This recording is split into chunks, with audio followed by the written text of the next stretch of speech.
Arizona's school vouchers and who's using them. Students from high-income zip codes are enrolled in the state's ESA program at a higher rate than students low-income neighborhoods.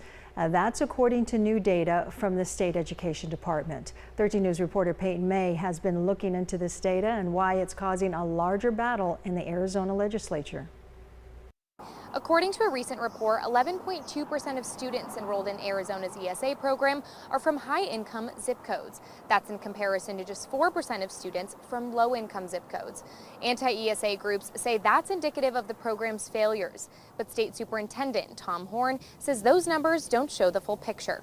New data from the Arizona Empowerment Scholarship Account Program found participation in high-income zip codes is nearly 3 times higher than those in low-income neighborhoods.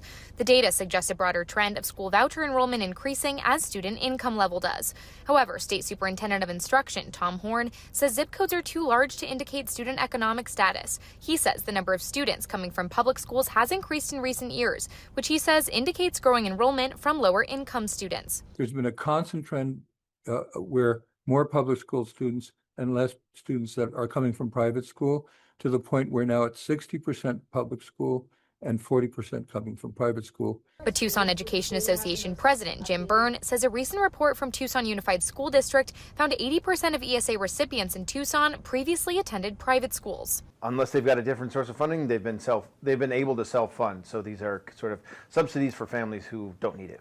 The income debate is at the heart of a battle in the Arizona legislature as attempts to push forward a voucher reform deal collapsed last week. Now, voters may face competing education-related ballot measures this November, including the Protect Education Act. The anti-ESA proposal would impose several program restrictions, like a $150,000 income cap, which Horn says he doesn't support. We're all paying taxes. The people with more money are paying no taxes.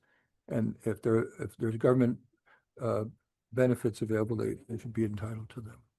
However, Byrne says an income cap would make more people ineligible for the program and free up more tax dollars for public education. You are nowhere close to being fiscally conservative if you're spending over $1 billion on people who can afford it. You're subsidizing families who can afford the education that they're trying to provide for their kids outside of public schools. But Horn's hopeful voters won't face that choice. He says he's asked the governor to convene a special session in the coming weeks for both parties to negotiate a deal. Horn tells me income caps would not be included in that deal. However, it would allow them to hire more auditors to oversee account spending.